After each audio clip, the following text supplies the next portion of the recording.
Então, meus irmãos, tem dois livros aqui, todos os dois livros são maravilhosos e eles também trabalham a questão que nós estamos aqui abordando sobre governo da igreja. O primeiro livro é esse aqui, do Benjamin Kitt. Benjamin Kitt, para quem não sabe, foi um pastor batista do século XVII, então dessa época em que surgiram as primeiras igrejas. Ele é um pastor da segunda geração de batistas e ele escreveu o livro A Glória de uma Igreja Verdadeira. Esse livro é publicado pela editora O Estandarte de Cristo e aqui ele vai falar muito sobre a eclesiologia da igreja, vários aspectos da eclesiologia. Ele vai falar sobre os pastores, os diáconos, ele vai falar sobre a igreja, a membresia da igreja. Então é um livro para quem quer se inteirar de eclesiologia batista, escrito por um pastor do século XVII, que assinou a Segunda Confissão Batista de Londres de 1689 e foi considerado o maior teólogo batista daquele século, Benjamin Kitt. Recomendação boa, e esses livros estão realmente com preço muito barato, pessoal. Eu estou até para comprar, para levar para o Piauí, viu? O outro livro é do James Renihan. Esse livro, chamado Edificação e Beleza, foi um tratado especial que o Dr. Renihan escreveu sobre o capítulo 26 da nossa confissão, o capítulo que trata sobre eclesiologia. O subtítulo diz a eclesiologia prática dos batistas particulares ingleses, e ele vai fazer um recorte aqui de 1675 a 1705. Esse livro tem vários capítulos e ele vai, cada capítulo, tratando de um pontinho da confissão que fala sobre eclesiologia. Só que ele não vai simplesmente fazer um comentário da confissão, ele vai mostrar como se dava esse entendimento na prática. E ele então traz muitas atas das igrejas batistas da época, ele traz escritos como do Benjamin Kitt e outros batistas dessa mesma envergadura para mostrar o que eles pensavam sobre aquele tema. É um livro maravilhoso, esse livro aqui todo batista deveria ter. Então é uma recomendação e o livro está com um preço também muito, muito, muito bom. Vocês não encontram um valor desse aqui, R$28, gente, é brincadeira. Então aproveitem aí, não sei nem quantos tem, mas certamente serão rapidamente vendidos.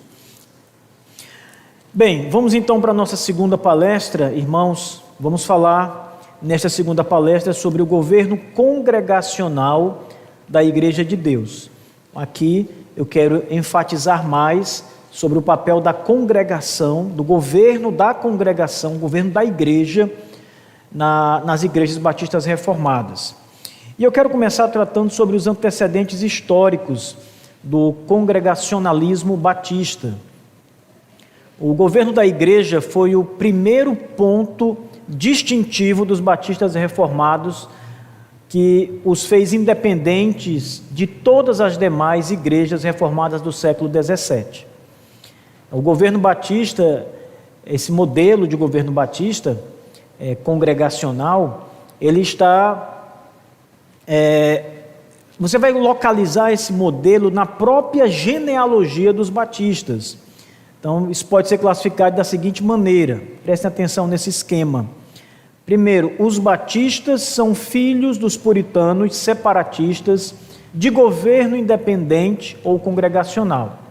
Então, o primeiro ponto é o seguinte, os batistas, na sua linhagem histórica ou genealogia histórica, eles vêm de um grupo de puritanos que havia saído da igreja da Inglaterra. Eles deixaram a igreja da Inglaterra por uma série de motivos, especialmente motivos relacionados ao culto e ao governo da igreja. Então esses puritanos, eles engrossaram um grupo chamado de puritanos independentes, que entendiam que cada igreja local tinha a sua própria independência, ela não era dependente de um sínodo, não era dependente de um esquema maior eclesiástico. Cada igreja era autogovernada, cada igreja local era soberana. E o governo dessas igrejas era um governo congregacional. Então, é desse ramo do puritanismo que vêm os batistas, do puritanismo independente. E a palavra independente tem muito a ver com o governo congregacional também. Às vezes, na literatura, quando o autor está falando de uma igreja independente, ele está, na verdade, falando de uma igreja congregacional. Então, às vezes, essa palavra ela surge na literatura como sinônimo, independente como sinônimo de congregacionalismo. O segundo ponto é que, dentre esses puritanos congregacionais, surgiu também um tipo de semi-separatismo que foi encabeçado por um homem chamado Henry Jacob, ou Henri Jacot. Henri Jacot, ele era um independente, um puritano independente, que veio nessa mesma leva de puritanos, só que ele foi chamado ele se considerou um semi-separatista, porque ele não rompeu totalmente com a igreja anglicana. Ele olhava para a igreja anglicana e via a igreja anglicana como uma igreja cristã, mas que tinha muitos erros. Então ele considerava aquela igreja, apesar dos erros, ainda uma igreja cristã. Então as pessoas que eram membros daquela igreja, ele as considerava como irmãos em Cristo. Então ele se separou, mas não se separou totalmente. Diferentes da igreja de Henri Jacot. Então eles saem dessa igreja de Henri Jacot e fundam o que é a igreja batista, o que nós conhecemos hoje como igreja batista. Se tornariam assim os primeiros separatistas congregacionais que se tornariam batistas reformados. Então, antes da defesa do credobatismo, antes da sustentação do batismo somente por imersão e antes do pactualismo como bases credobatistas, os batistas estabeleceram suas bases de governo eclesiástico congregacional. Veja como isso é importante. Essa doutrina do governo da igreja é a primeira doutrina tipicamente batista. Ela vem antes dessas doutrinas que são muito mais identitárias hoje do que o governo. Então as pessoas geralmente perguntam: o que é uma igreja batista? Qual é a diferença?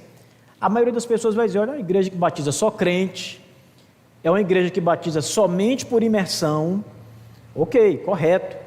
Mas veja, a marca que primeiro surgiu na identidade batista é o governo congregacional, é esse governo em que a congregação ela participa, né? Esse tipo de congregacionalismo típico dos batistas. Agora, é claro que isso exigiu deles não somente uma apurada exegese das Escrituras para entender o que a Bíblia estava ensinando sobre governo. Então eles foram muito criteriosos, minuciosos em estudar isso, como também exigiu dos primeiros batistas um refinamento no modelo congregacional independente que já existia. Então já havia igrejas congregacionais, eles vêm de um ramo congregacional, mas eles fizeram uma espécie de refinamento nesse congregacionalismo. Por isso eu falei que há uma variedade de modelos congregacionais, não é apenas um.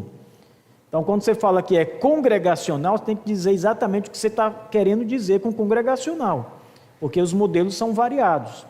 Os batistas têm o seu próprio modelo congregacional, mas isso custou a eles um estudo concentrado, prolongado, uma grande exigência exegética, interpretativa da Bíblia, para que eles pudessem formular com precisão o modelo de governo que eles entendiam ser bíblico, né, o modelo correto. Essa prioridade histórica do governo congregacional na vida dos batistas levou recentemente um historiador famoso, né, chamado Matthew Bingham, a escrever um livro chamado Ortodoxos Radicais. Esse livro está em inglês ainda, não foi traduzido. E nessa obra, o autor classifica a primeira geração de batistas como congregacionalistas batistas. Ele defende, né, que o termo congregacionalista batista expressa com mais exatidão a identidade histórica dos batistas nestes anos iniciais. Ou seja, Eles ainda não eram credobatistas quando já eram congregacionalistas. Eles ainda não eram imersionistas, a imersão surge em 1641 entre os batistas, mas eles já eram congregacionalistas. Então, o Brigham vai dizer que o termo batista congregacionalista expressa uma exatidão histórica maior na identidade desse grupo. Eles já eram congregacionalistas.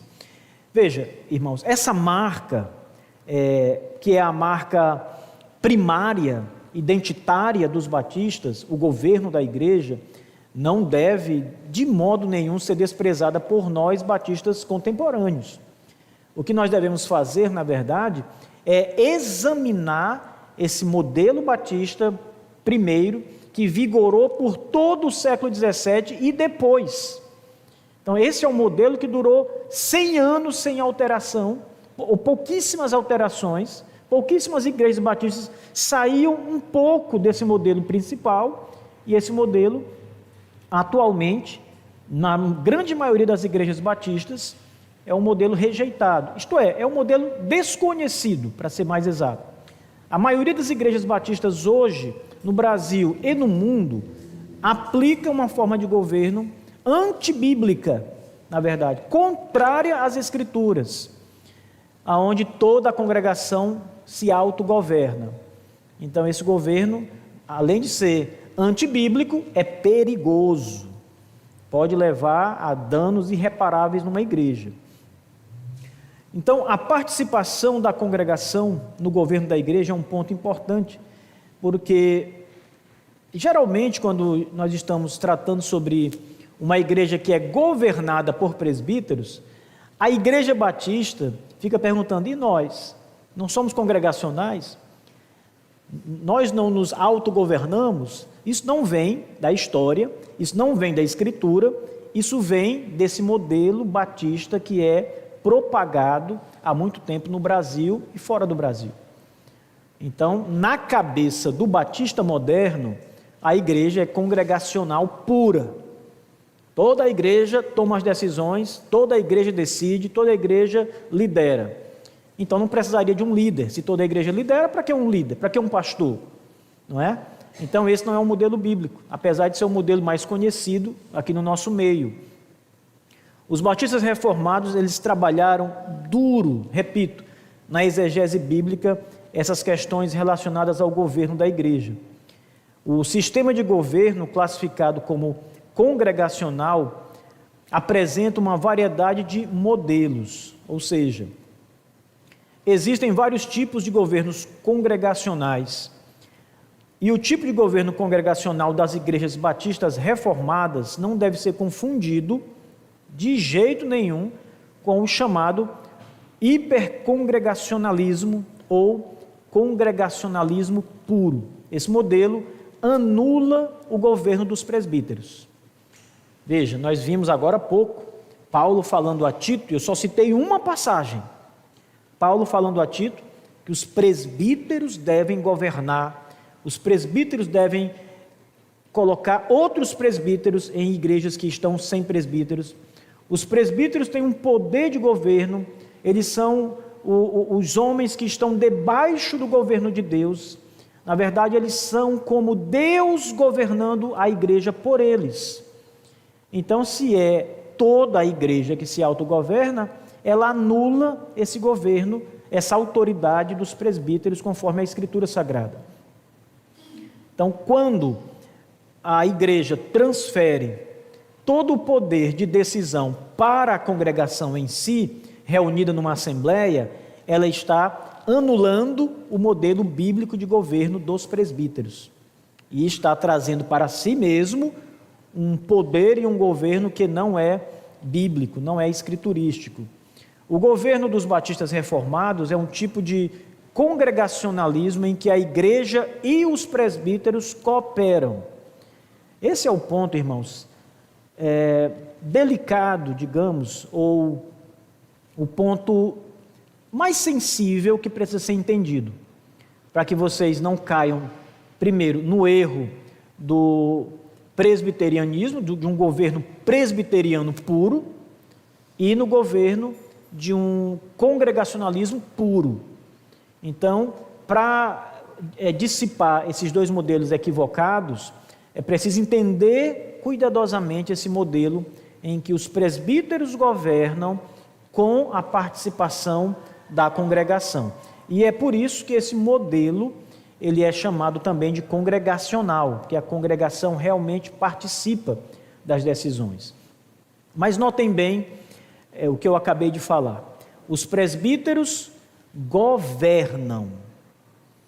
Eles governam com a participação da congregação em algumas decisões.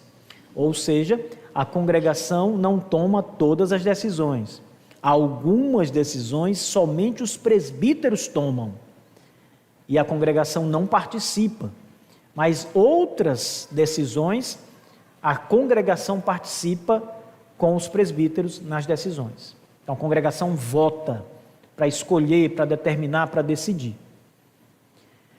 Vamos falar um pouco sobre a Assembleia dos Regenerados. Eu não sei se vocês já ouviram falar desse termo. A Assembleia dos Regenerados é a Assembleia Batista. A nossa igreja é composta somente por pessoas regeneradas. Nossos filhos bebês, por exemplo, como aquela criança ali no colo, não é membro da igreja. Ela é filha de um membro da igreja, mas ela não é membro da igreja. Por quê? Porque não é regenerada ainda. Ela ainda não crê em Jesus Cristo. Ela ainda não foi chamada pelo Espírito Santo de Deus à fé em Cristo. Isso vai acontecer, querendo Deus, ao longo do desenvolvimento e da vida dela. Não quer dizer que todos os filhos de crentes são crentes ou serão crentes. Nós entendemos isso, por isso somos batistas e entendemos que a Assembleia é formada só por pessoas regeneradas. Isso é interessante, pessoal, porque ainda cedo, no ano de 1638, no raiar da primeira igreja batista reformada, pastoreada pelo John Spilsbury, já haviam os nossos irmãos compreendido que a igreja de Cristo, conforme o ensino da Bíblia, especialmente o ensino expresso no Novo Testamento, era composta somente por pessoas nascidas de novo, somente pessoas regeneradas. Então nós poderíamos dizer que este foi um outro sola da reforma, seria então o sola regeneratio, somente regenerados. Era assim que os batistas defendiam. A igreja é de regenerados. Se você olhar para os presbiterianos nessa época, eles entendiam que a igreja era composta por eles, os adultos que confessavam Cristo, e pelos seus filhos pequenos. Os filhos pequenos, eles diziam, são membros da igreja, uma espécie de membresia diferente, não comungante, mas são membros porque são nossos filhos, e Deus fez uma promessa conosco e com nossos filhos, então eles têm que ser da igreja. Isso é um erro.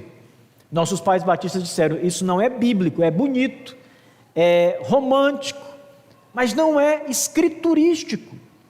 A Bíblia fala de uma igreja regenerada, de pessoas regeneradas.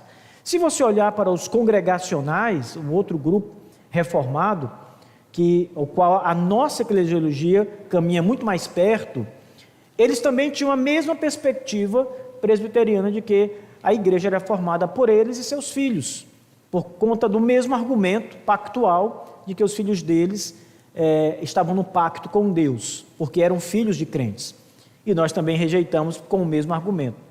Então os batistas defenderam o sola regeneratio. Essa defesa dos batistas reformados de uma membresia de igreja composta somente de pessoas regeneradas custou muito caro aos nossos pais no passado. Por causa dessa compreensão de uma igreja regenerada, os batistas foram perseguidos na Inglaterra, irmãos.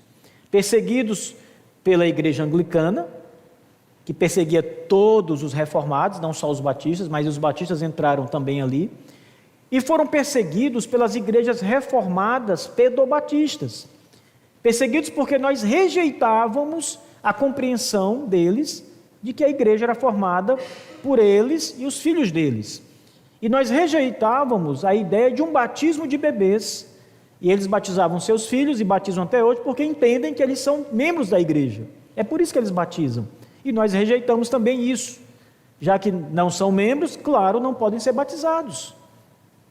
E por causa disso, os grupos reformados, congregacionais e presbiterianos perseguiram batistas naquela época. Perseguiram muito. Os batistas foram muito perseguidos. Eles eram vistos como crentes. Esses grupos olhavam para os nossos pais batistas e viam, olha, eles são crentes, a doutrina deles está muito perto, mas isso aqui é inaceitável. E por causa desse inaceitável, eles eram perseguidos, banidos, certo? Aconteceu muita coisa ruim. E mais tarde, quando os batistas, fugindo da perseguição na Inglaterra, foram para a América do Norte, o Novo Mundo, e lá o Novo Mundo era uma espécie de paraíso para os reformados, né? Eles disseram, vamos sair da Inglaterra e vamos para um lugar desabitado, vamos criar um novo mundo reformado, de crentes, sem o catolicismo, sem a igreja da Inglaterra, um mundo de crentes fiéis. E os batistas estavam lá com eles. Só que eles olhavam, de novo, para o governo batista, para a eclesiologia batista e diziam, não, vocês não estão conosco aqui, vocês têm que sair. E um dos nossos irmãos, ainda no começo do século XVII, na verdade perto da metade do século XVII, chamado Roger William, esse homem, irmãos, ele sofreu muito na América do Norte, nas mãos dos congregacionais e dos presbiterianos. Ele acabou sendo expulso de uma colônia, e vejam bem, uma colônia naquela época era um espaço aberto no meio da floresta, não havia cidade, entendam, era uma terra que só havia índios, inabitada, não havia construções, nada. Então uma colônia era um lugar no meio da floresta, aberto, cercado com muralhas de madeira e às vezes de pedra, né? E ali estava a comunidade. Ela era cercada para proteger da invasão de índios, etc. E eles pegaram Roger William, esse batista, e disseram, você não está conosco, o nosso ideal de igreja não é esse aí, você está errado, então vá embora, vai para outro lugar. Eles abriram as portas da colônia. Os historiadores, e o próprio Roger William diz, que foi num dos invernos mais rigorosos da América do Norte. Tudo nevado. E eles abrem as portas da colônia e dizem, vai embora, nós não queremos você aqui. E jogam ele na floresta. Era morte certa. Ele foi jogado, entregue aos índios, aos nativos, entregue ao frio, sozinho, pois esse homem sobreviveu.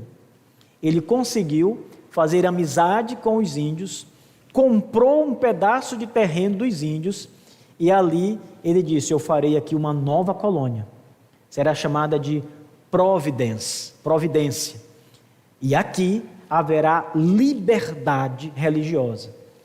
E por isso que os batistas defendem tanto a liberdade religiosa, a liberdade de consciência. Mas veja quantos nossos pais foram perseguidos por causa da sua visão de governo, da sua eclesiologia como um todo. Foram muitos perseguidos, irmãos. Então, quando a membresia da igreja ela é composta somente por pessoas regeneradas, isso exclui do governo da igreja pessoas que não têm o espírito e a mente de Cristo.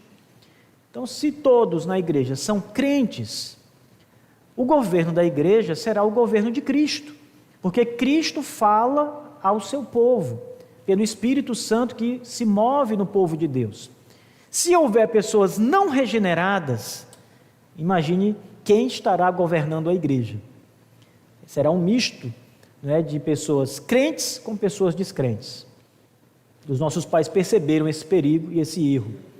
Os batistas reformados do século XVII, mais do que qualquer outro grupo cristão, levaram esse ponto muito a sério. Quando as pessoas, algumas delas pelo menos, desconsideravam a grande importância disso, nossos pais viram que isso não poderia ser desconsiderado. Enquanto algumas igrejas abria-se a porta para a participação de membros da igreja menores, que haviam sido recebidos pelo sistema pedobatista, ou seja, filhos de crentes batizados quando ainda eram bebês, esses tais mais tarde, já com alguma maturidade em relação ao entendimento, participavam do governo da igreja, mesmo quando não eram regenerados. Entendam. Você toma então o seu filhinho que acabou de nascer, porque você é um cristão, sua esposa também é cristã, e você é um presbiteriano, um congregacional, e você diz, aqui está o nosso filho, nosso bebê, ele é um filho da aliança, então ele vai ser batizado, então ele é batizado, e agora ele é membro da igreja.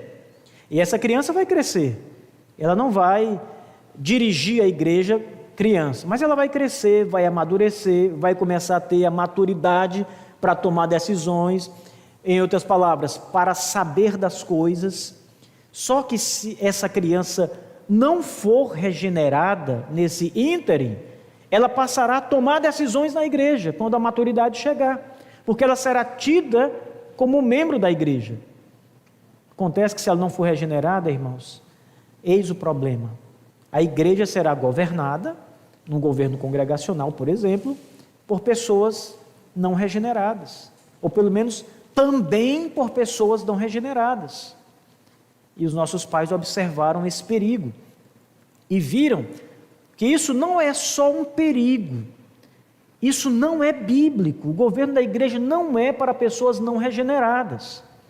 O ingresso na membresia da igreja pelo pedobatismo, que é o batismo de bebês, e não pela regeneração, era um passe livre para que a pessoa não regenerada participasse das assembleias da igreja e do seu governo.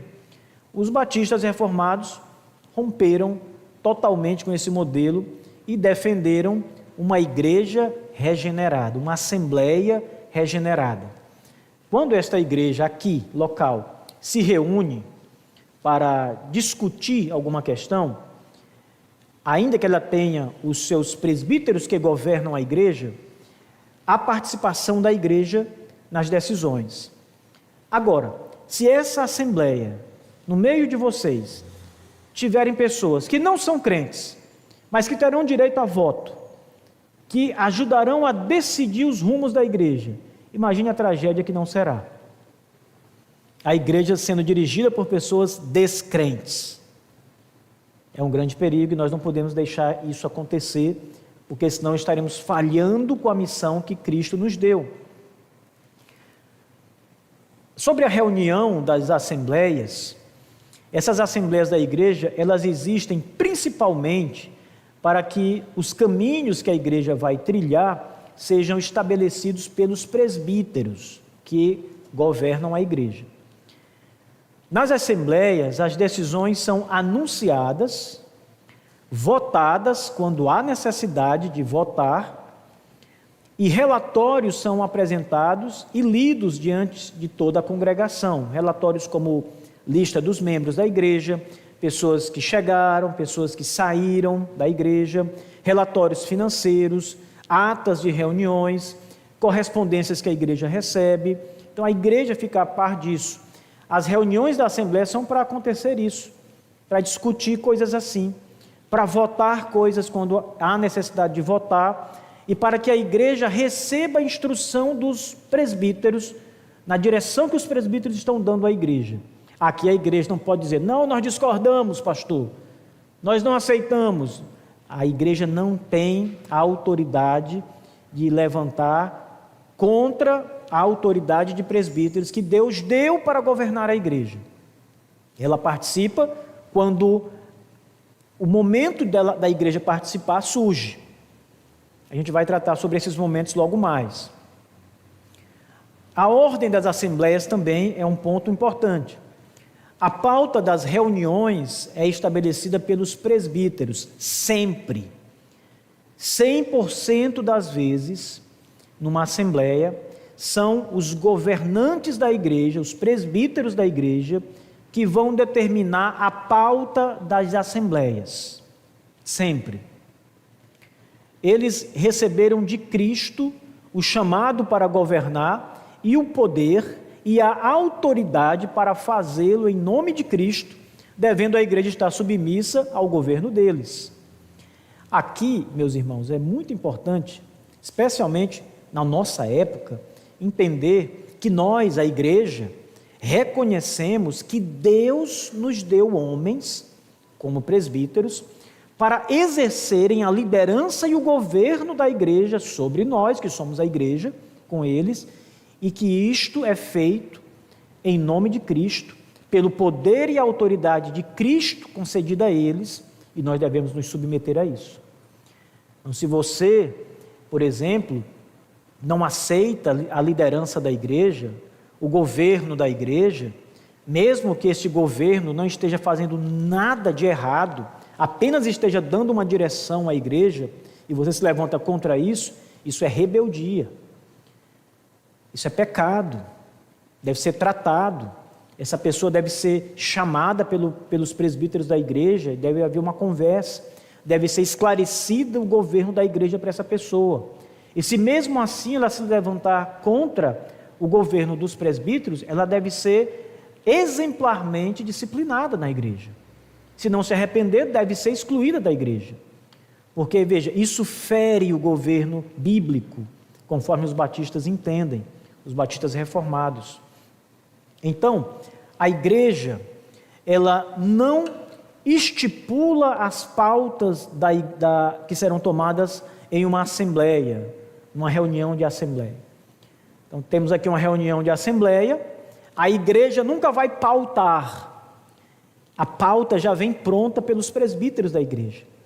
Eles é que vão dizer o que será tratado e o que não será tratado. Durante uma assembleia, por exemplo, não há espaço para os membros da igreja proporem pontos a serem discutidos e votados em uma assembleia. Isso é uma surpresa. Então, você quer discutir um ponto numa assembleia?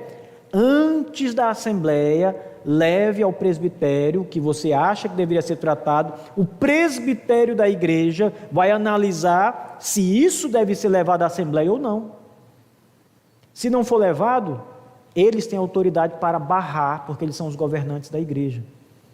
Deus levantou esses homens como os líderes da igreja, os governantes da igreja. Então a igreja não pode pautar os assuntos na assembleia, no momento da assembleia. Ela deve apenas se ater às pautas que o presbitério trouxe na assembleia. Propor e votar são questões diferentes, distintas. É necessário cuidado ao tratar de cada uma delas. A igreja não propõe assuntos a serem votados durante uma assembleia, mas ela vota os assuntos que lhes são apresentados pelos presbíteros na assembleia. Ou seja, a igreja ela não determina um assunto, mas ela vota os assuntos que são levados a ela em assembleia.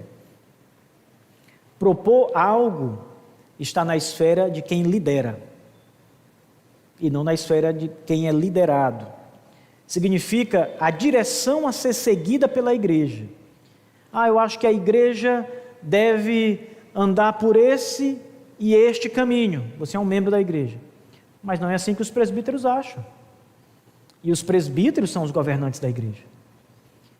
Então você não pode, no meio de uma assembleia, levantar e tentar propor um tema a ser discutido. Está fora de ordem. O máximo que pode acontecer é, antes de uma assembleia, bem antes de uma assembleia, esse tema ser levado para os presbíteros para que eles avaliem isso. Às vezes eles vão levar o tema, sim, porque é importante. E eles acharam interessante. Às vezes eles vão barrar, porque eles têm autoridade para fazer isso e Deus os levantou para liderar e governar a igreja. Então eles têm uma direção a ser tomada que às vezes é contrária a esse modelo proposto.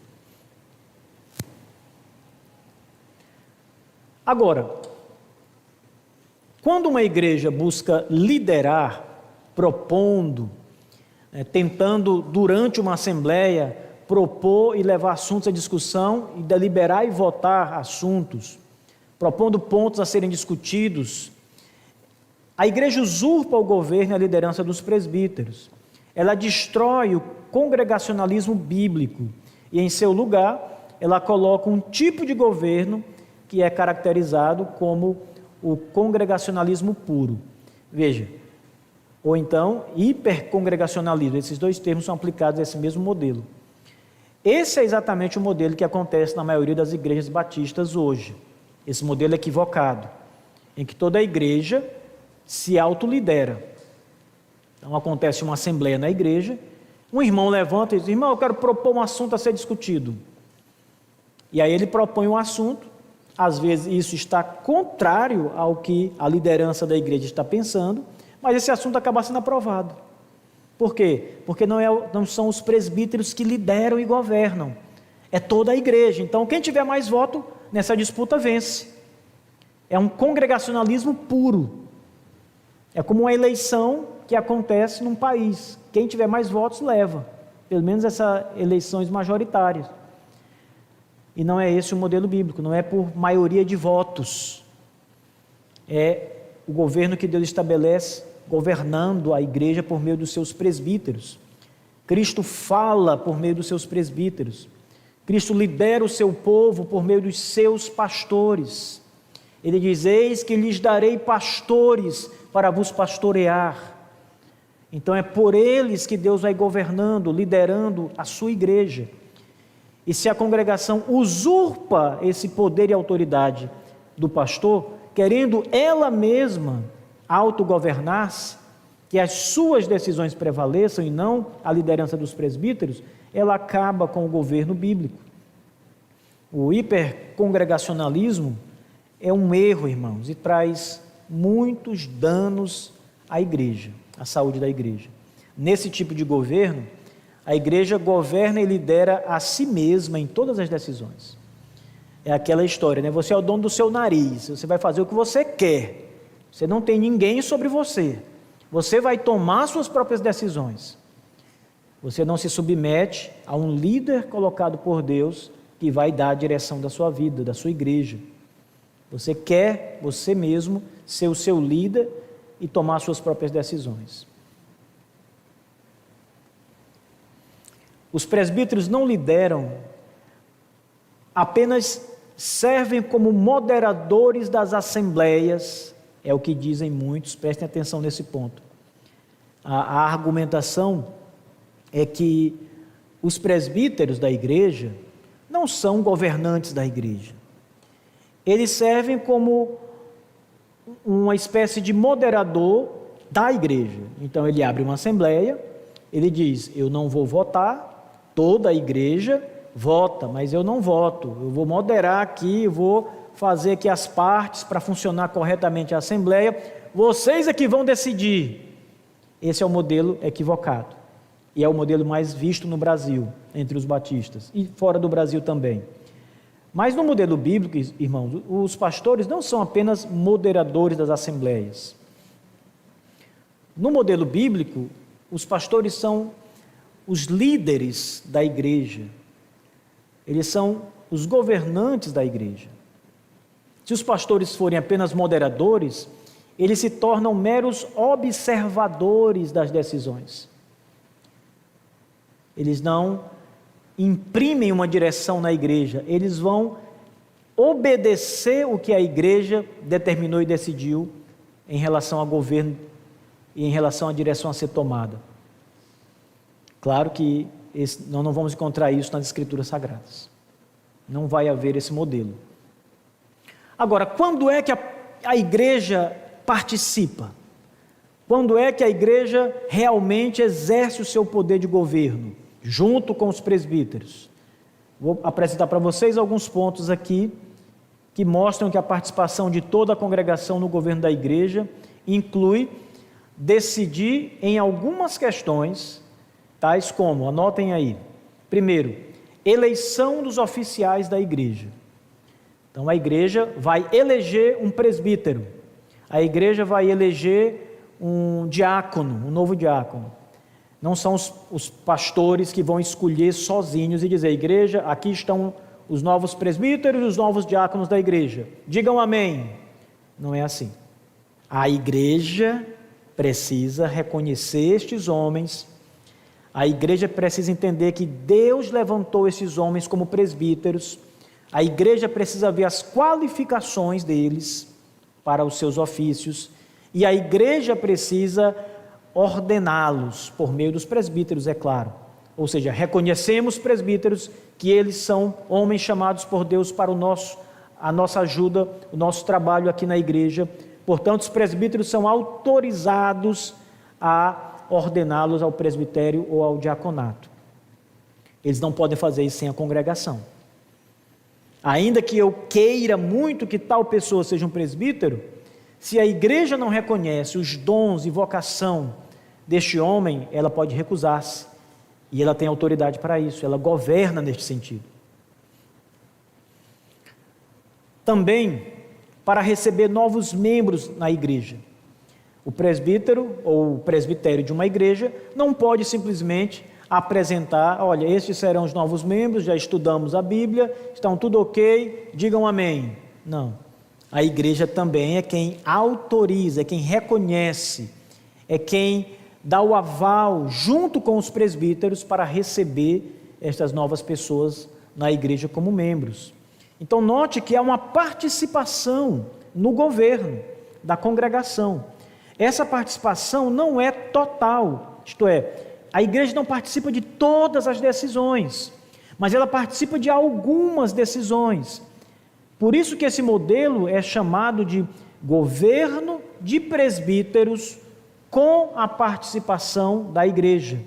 Esse é o modelo batista reformado do século XVII, modelo da nossa confissão de fé de governo e o modelo que foi adotado historicamente no princípio pelos nossos pais batistas. Em que mais a congregação participa?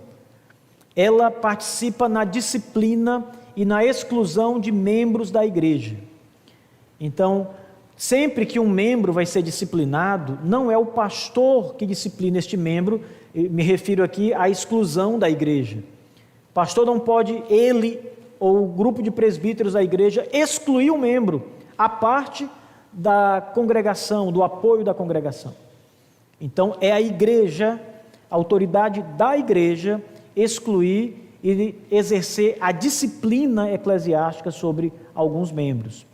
Mas, por exemplo, o pastor da igreja tem a autoridade de disciplinar um membro, de exortá-lo, de afastá-lo da ceia do Senhor, de qualquer outra necessidade desse tipo. Agora, ele não tem a autoridade de excluí-lo da igreja. Isso é a igreja quem faz. Somente a igreja pode fazer isso. Ainda mais, a igreja decide nas questões de economia e mordomia. O que faremos com o dinheiro que a igreja arrecada de suas ofertas? Como será gasto esse dinheiro? Os presbíteros podem fazer um orçamento, junto com diáconos, por exemplo, se juntarem, fazer um orçamento de administração eclesiástica, apresentar numa assembleia, mas a palavra final tem que ser da assembleia. A congregação, ela vai deliberar sobre os pontos. Então ela pode fazer uma regulamentação, uma espécie de alteração no plano que chegou até ela. Então nós vamos, por exemplo, comprar um terreno novo para a igreja. Temos o dinheiro no caixa. O presbitério não pode simplesmente chegar e fazer o negócio e informar a igreja. Nós somos os presbíteros da igreja, adquirimos um terreno, vai ser muito bom para a igreja, economicamente viável. Às vezes tudo isso é verdade, mas eles não têm autoridade de fazer sem a autorização da igreja. Então é preciso que a congregação delibere sobre isso. Vendas, compras, orçamento, como será administrado o dinheiro da igreja, o que será pago, o que será contratado. Todas estas coisas, irmãos, é deliberação da congregação. Os presbíteros, repito, podem fazer um plano, podem apresentar um projeto. É muito bom que a igreja siga a orientação dos presbíteros, mas ela pode rejeitar um pontinho ali, outro acolá, se ela julgar que melhor seria de outra forma. Então essas coisas são também deliberações da igreja. Aquisição, venda de bens, etc. Então, perceba, igreja, que o governo batista reformado, que tem a governança dos presbíteros, não é um governo absoluto dos presbíteros, mas é um governo em que os presbíteros são de fato os líderes que Deus levantou e governam a igreja, mas eles têm a participação de toda a congregação na hora de decidir sobre alguns assuntos importantes. E é exatamente esse modelo que nos separa do congregacionalismo puro, em que tudo é decidido pela igreja e os presbíteros ficam só olhando e obedecendo o que a igreja manda. O governo congregacional batista no Brasil, na maioria, é assim, e não é correto. Você não consegue provar esse modelo pela Bíblia. Você não vai conseguir. Em segundo lugar, esse modelo batista reformado também nos separa ou nos protege de um modelo em que os presbíteros governam tudo, absolutamente. Toda decisão tem que ser apenas acatada pela igreja. Os presbíteros chegam com tudo pronto em todas as questões, todas as decisões já são tomadas e a igreja só precisa assinar, dizer o amém, em outras palavras, né? Ou seja, a assembleia é uma fachada. A assembleia é apenas para ratificar decisões já tomadas. Esse não é também o nosso modelo.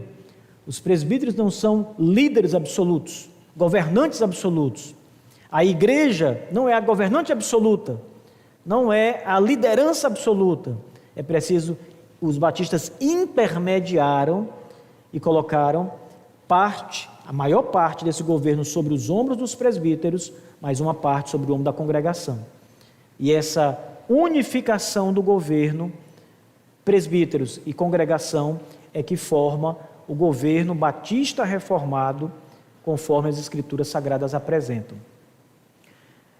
O que é que nós esclarecemos aqui?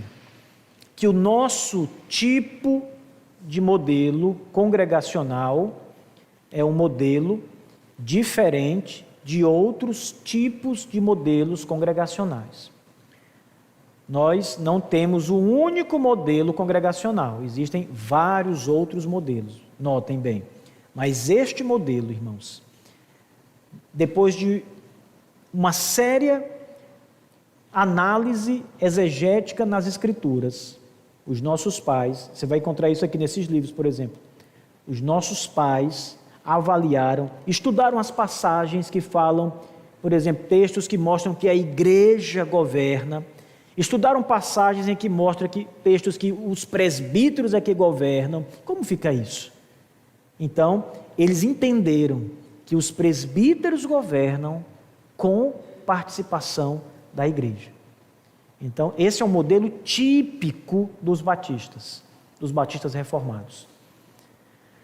Bem, essa é a segunda palestra de hoje. Mais uma vez eu quero agradecer a vocês. Mais adiante eu vou estar tratando com vocês do governo dos presbíteros e quero mostrar para vocês várias passagens bíblicas para reforçar esse governo dos presbíteros com a participação da congregação. Analisar algumas passagens, alguns textos da Bíblia. Que Deus abençoe.